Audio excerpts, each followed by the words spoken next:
León, Guanajuato, Sí. que supuestamente en aquellos tiempos, estoy hablando del 74, 75, yo tenía como unos 3, 4 años de nacido. Ajá. Y haz de cuenta que ahí, donde ese parque, el parque metropolitano de ahorita, era mejor conocido como la presa del Palote. Y cuenta mi mamá que en aquellos tiempos, cuando hicieron la presa, supuestamente creo que enterraron a 2 niños, y que para el tiempo de que cuando caía que llovía mucho, que había un diluvio, y que se iba a reventar la presa, que los niños hablaban, que decían, se va a reventar la presa. Y hace cuenta que mi papá es acá originario de acá de Jalisco, para acá, Pampas de La Paz, para esos rumbos, y que sí nos agarró, en aquel tiempo nomás éramos nomás mi hermana y yo. Y hace cuenta que sí me dijo mi papá, no, sabes que vámonos. Y a medianoche supuestamente nos trajeron para acá, para Jalisco, y ya pasó lo que pasó, y pues hasta ahorita todo está bien. Entonces ya como a los 4 o 5 años, ya nos regresamos, y yo ahí sí me acuerdo que ya tenía como unos 7 o 8 años, ya estaba ya más chavillo. Y sí me acuerdo que en aquellos tiempos llovía mucho, y estaba un fraccionamiento que se llama, ahorita es Colonia Vallehermoso, Santa Cecilia y Los Castillos. Uh-huh. Y ya se cuenta que llovía y sí llegaba el agua hasta acá, hasta la orilla, y yo sí me acuerdo que dije, híjole, pues sí era bonito porque todo estaba así, todo bien verdecito y todo, ¿verdad? Pero sí, digo que en aquel tiempo sí dice mi mamá que sí, a los chavos sí los enterraron vivos, y pues les armaron comida y todo, pero hasta unos 15, 22 días, ponle un mes. Ajá. Pero haz de cuenta que supuestamente en ese tiempo sí, digo que fue como en el 74, 75, que sí llovió mucho para ese rumor de León, y que sí estaba la presa a punto de reventarse, y que sí hablaban los chavillos que se iba a reventar la presa. Joven, De hecho, pues se dice que cuando escuchas a La Llorona, usualmente es así como, quiero pensar, no sé ustedes lo que opinen, pero es como una constante, donde hay agua, donde hay cuerpos de agua, ya sea arroyos, ya sea ríos, ya sea presas o ojos de agua, es donde hay cierta posibilidad de escucharla, o mayor posibilidad de escucharla.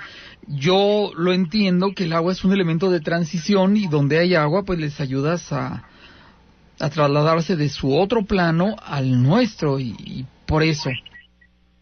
Sí, ya de cuenta que eso de lo que dijiste, bueno, yo me acuerdo que platicaste, no recuerdo mucho, si hace como unos 8 meses o un medio año, también que supuestamente andaba una patrulla, y yo en aquel tiempo yo vivía aquí en la Colonia El Riego, Ajá. sobre la avenida principal, y sí es cierto lo que tú dices, sí pasaba la patrulla, y sí pasaban las sirenas, y sí pasaba, sí, se ponía el ruido ese que tú dijiste de La Llorona. El audio que acabo de compartir. Exactamente, sí.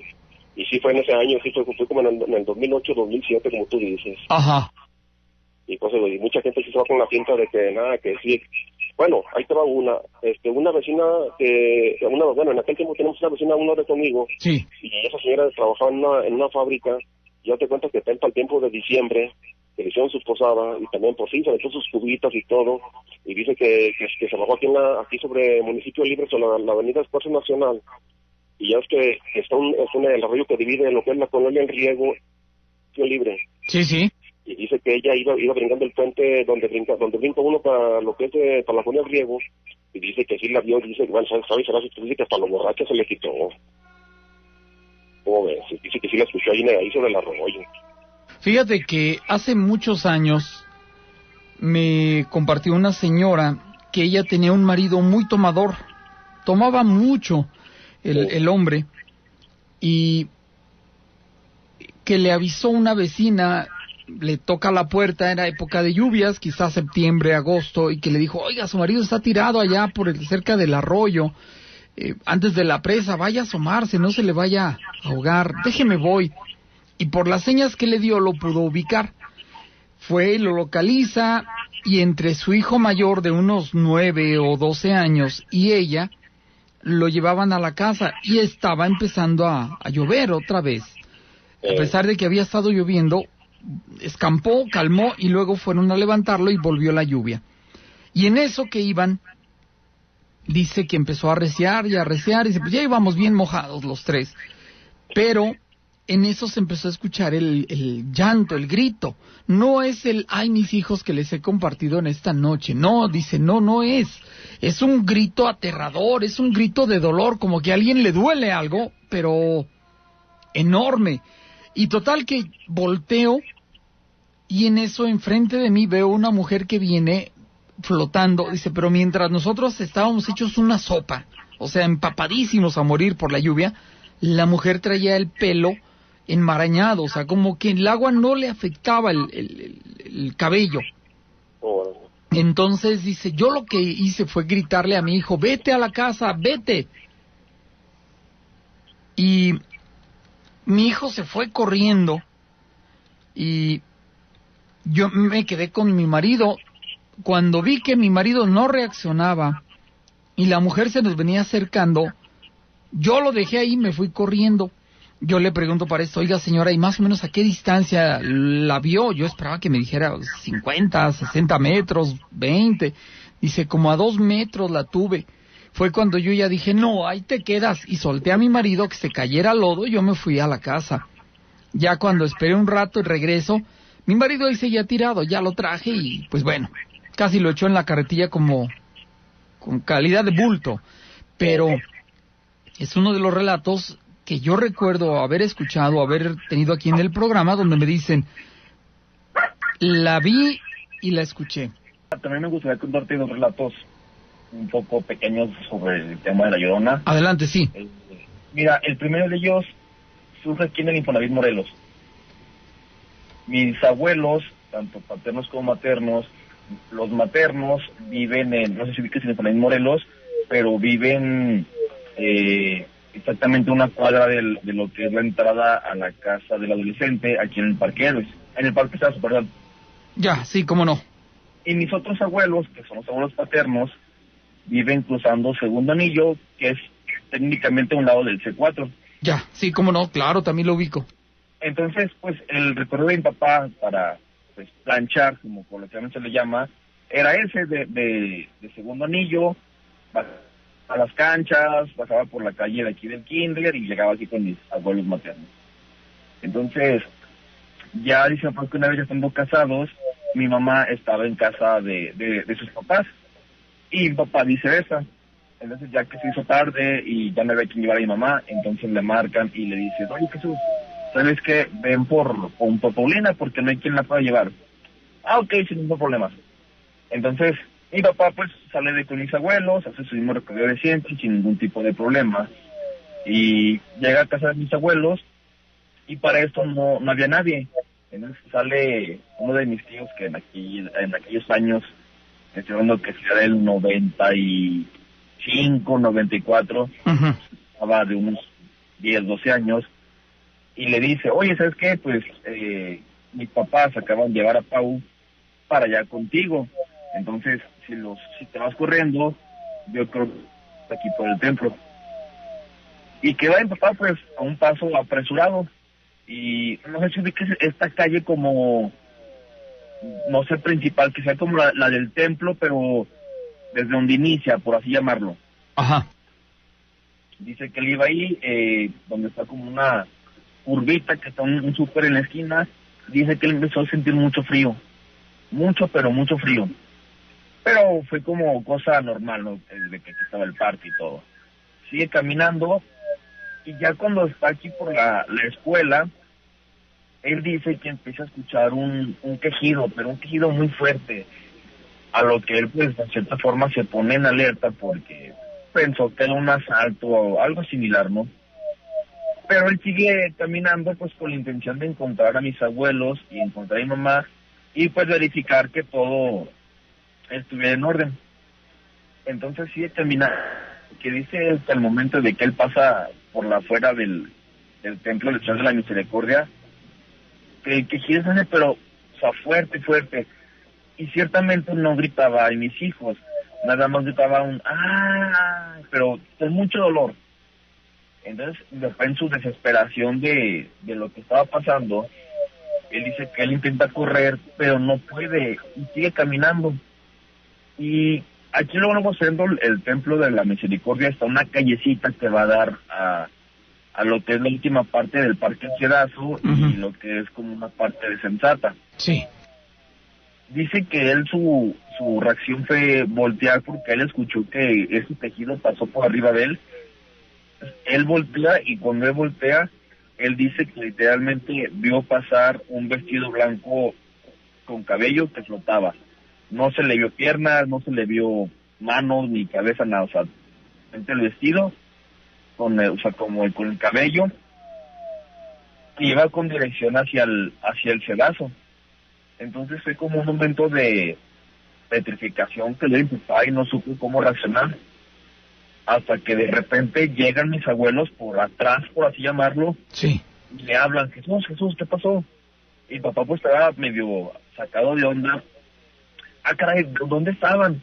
No, pues venimos de aquí atrás, venimos a dejar a Pau y pues venimos, o sea, y aquí te encontramos. ¿Tú de dónde venías? No, pues venimos de la casa. Y decía, no, aquí venimos. Oye, ¿y ustedes escucharon algo? No, ¿qué escuchamos de qué o qué? Pues no escucharon nada, así un tejido, así es esa. No, nada, todo bien. ¿Seguros? Sí.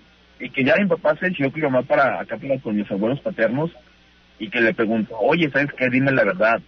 ¿Escucharon algo? No escucharon.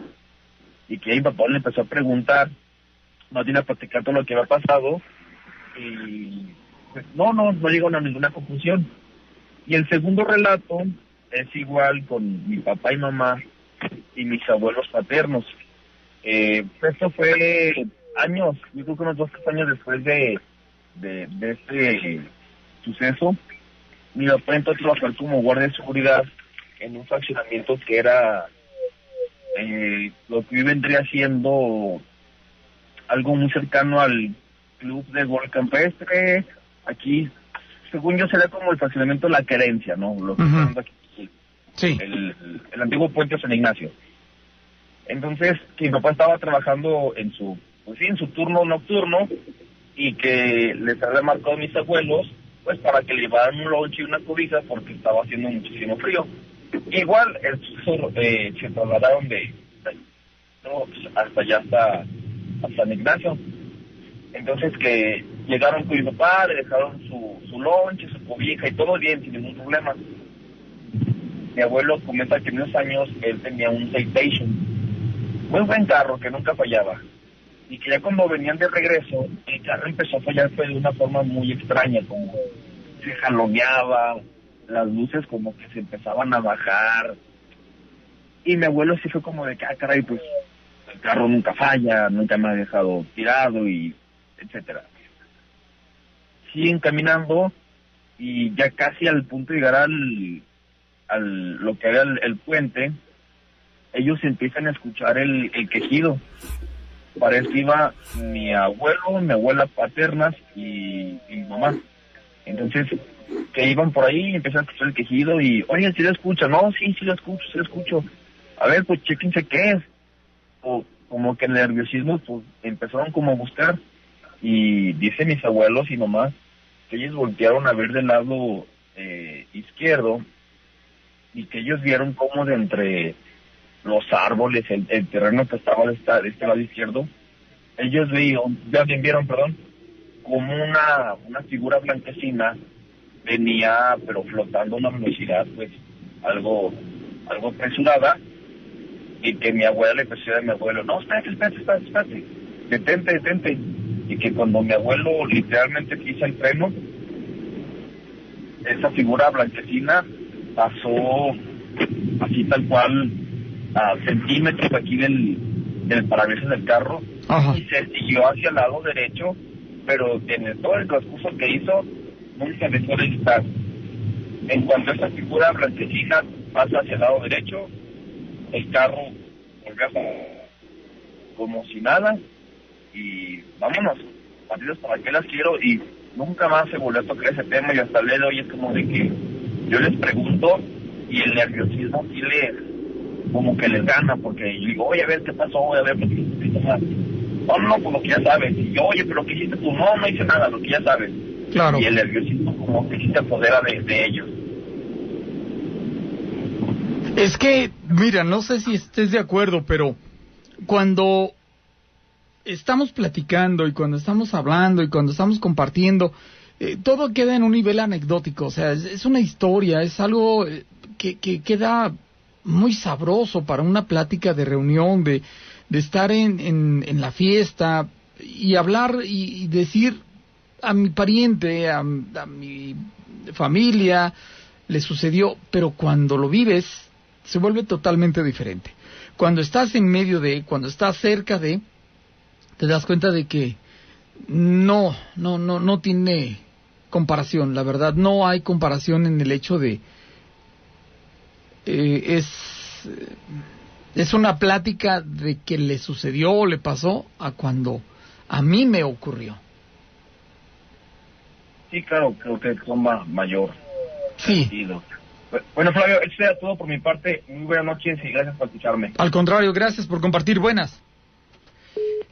Buenas, hace aproximadamente 2 años te mandé el audio de mi sobrina. La habíamos llevado con una persona para que le hiciera una limpia. Dejó de verlo algún tiempo. Hace como 15 días mi mamá me comentó que nuevamente lo está viendo. Hablé con ella sobre esto y le dije que le pregunte qué ocupa o si quiere que pidamos por él para que descanse en paz.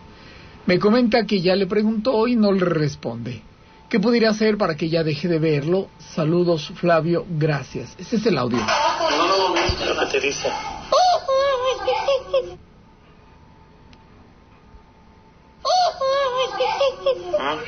Que no me quiere dejar en paz. ¿Por qué? No sé, no me quiere dejar en paz. ¿Cómo es? Tiene un traje negro, tiene la cara con sangre y tiene el traje también con sangre. Así no me quiere dejar en paz. ¿Pero qué te dice? Que no quiere hacer daño. ¿Por qué? No sé. ¿Cuándo lo viste ahorita, hija? Sí recuerdo el audio, sí lo estoy recordando. Habrá quien diga el ojo de venado, una pulsera, un collar con el ojo de venado. Habrá quien diga sería apropiado incluso que la niña cargue el cuarzo de color rosa. Para empezar, también podría ser que intentaran el bloquear a la niña físicamente, me refiero, poniéndole sal alrededor de su cama para evitar de que esto se le acerque, se le esté presentando. Duele escuchar a la niña con ese sentimiento, con ese dolor. Flavio, buenas noches. Mira, ahorita con lo que están contando de La Llorona, la verdad a mí nunca se me ha parecido ni nunca he escuchado nada. Pero de las pocas veces que, o sea, yo en lo personal no he escuchado nada, pero me han platicado que algún amigo, algún familiar, no, es que yo escuché los gritos de La Llorona en tal colonia, no, que yo escuché que en tal rancho, en tal comunidad, y siempre todo el mundo dice que, y sí, siempre que hay un borde de agua o algún caudal de agua, siempre dicen que por ahí se aparece. Pero también una vez alguien decía que se escuchaban los gritos de La Llorona, creo que por la colonia Haciendas o por allá de Aguascalientes. Resultó ser que era una sirena de patrulla o algo así, alguien con un altavoz. Bueno, se me figura algo semejante a lo que salió en un noticiero policíaco de la difusora de la competencia de la XCBI, donde ya ves que hay un programa policíaco, y dicen que una vez también, ya ves que en el 2007-2008 se hablaba mucho de las balaceras que habían ejecutado a policías y que el mentado Jueves Negro y todo eso, ¿no? Entonces, en ese tiempo, pues ya ves que había balaceras a cada rato. Pasan los años y creo que más o menos como en el 2012, después de que ya había cesado un poquito eso de las ejecuciones, dicen que diario escuchaban como balacera no recuerdo en qué colonia, o sea, te mentiría si te dijera, pero creo que es acá por Ojo Caliente, no recuerdo, o sea, mentiría si te dijera exactamente el nombre de la colonia, no quiero inventar, pero una colonia cerca de Ojo Caliente, por ahí. Y resulta que después se descubrió que no, sí, que porque sí, como ráfagas de ametralladora, o como que de repente sí, balazos y todo eso, pero al último se descubrió que creo que era el escape de un camión de esos blindados o algo así, que tenía mal el escape y aventaba explosiones y semejaba que era balacera. ¿Por qué te digo esto? Porque muchas veces la gente relaciona algún sonido de alguna patrulla o algo con el grito de la Llorona. Entonces, digo, es mi opinión. No estoy diciendo que las personas que hablen y que digan, pues, si ellos tuvieron ya esa visión o vieron de cerca y comparten su experiencia, bueno, pues qué bueno, se les respeta, ¿no? Pero muchas veces, en la mayoría de los casos, sí son gente que se confunde con algún ruido X, como en el caso de, te hago alusión a lo de la estación esa donde se da el noticiero policíaco, donde se dice que había balaceras y en realidad era el escape de un carro. Voy a compartirles algo muy breve, que es la entrevista a un exorcista. La siguiente entrevista que estoy a punto de compartir es una entrevista que realicé a un buen amigo, el sacerdote Luj Aquila. Esta entrevista originalmente estaba dedicada para una edición del mes de octubre de la revista católica La Red, pero no sería publicada debido a su contenido que, a palabras de la respetada editorial, no era el material que buscaban, limitándose solamente a utilizar una pequeña cita de lo que el sacerdote tuvo que decir. Por ello, y tras pasados varios años de aquel incidente, les dejo el texto completo de aquella conversación que tuve con el exorcista. Hago una pausa de esto que les comparto y déjenme decirles que les estoy compartiendo, válgame la redundancia, les estoy narrando una lectura de Ricardo Nieto Ramírez, escritor mexicano y autor de crónicas de Daer, Caída del Cielo. Dejando momentáneamente a un lado el género de la fantasía y la comedia para aventurarse en el género del terror, y con lo cual esta obra narra diversas historias, tanto ficticias como basadas en hechos verídicos, adaptadas a su propio estilo. Retomo la lectura. Reitero, Abelardo o Ave, aunque yo ya lo conozco de hace muchos años, de hecho. Luj Aquila, o sea, Luj, pues sí, de hecho, y se sonríe levemente. ¿Podrías presentarte, mi amigo? A lo que el sacerdote dice. Con gusto, yo soy el padre Luj Aquila. Funjo como párroco de la iglesia del Sagrario y también soy exorcista para esta arquidiócesis en San Luis Potosí. Dime, padre, ¿cómo es ser un exorcista? No me refiero a cosas como que siempre te atacan los espíritus o que toda la ciudad está poseída, sino tus obligaciones. Luj dice, bueno, pues para eso debo explicar mi día laboral, el cual se centra en administrar la iglesia, realizar las pláticas para las catequistas, los grupos de matrimonios y atender a los feligreses y otras actividades. Obvio, no estoy solo. Hay otro sacerdote que me asiste como vicario. Ahora, en lo referente a mi trabajo como exorcista, la cara del padre en este momento se torna seria de repente.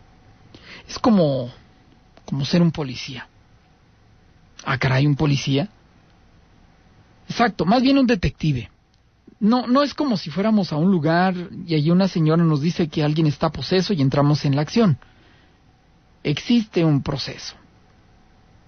A ver, ¿sí podrías explicárnoslo, aunque sea brevemente? Ciertamente, dice el padre. Verás, cada arquidiócesis tiene por ley cuando menos un exorcista, un sacerdote cuya identidad, si bien no es secreta, no suele anunciarse. El entrevistador dice, Entonces yo creo que yo ya lo descubrí. Y se empieza a reír.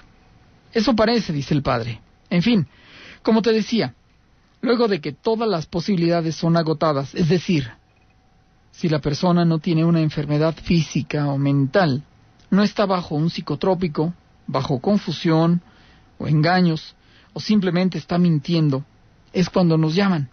Vamos, y salvo casos necesarios de manera anónima, investigamos y tratamos de encontrar la causa de los eventos de la naturaleza demoníaca. No porque no les creamos, sino para encontrar la fuente o causa, y de esa forma actuar de la mejor manera posible. A ver, ¿podrías darnos unos ejemplos de ello? Puesto que muchas veces uno ignora esa clase de cosas, lo que hacen así en tu profesión. Déjame recordar alguna. Resulta que en una población del Cerro de San Pedro, que ya ni es cerro, lamentablemente, una familia estaba siendo acosada por lo que parecía una presencia sobrenatural, una que tenía forma de víbora. Además, extraños símbolos en papeles aparecían alrededor de su casa, pieles de serpiente y avistamientos de personas de extraña apariencia. Cuando la arquidiócesis se enteró y las pruebas fueron hechas, me llamaron para revisar. Afortunadamente, los primeros contactos con esa entidad apenas estaban haciendo. Mas, realizando la investigación, se logró saber que en ese lugar era antes usado por una clase de secta que adoraba a las deidades aztecas, específicamente a Coatlicue y a Mixcoatl. De ahí el uso de las serpientes, pues Coatl en náhuatl significa justamente eso, serpiente.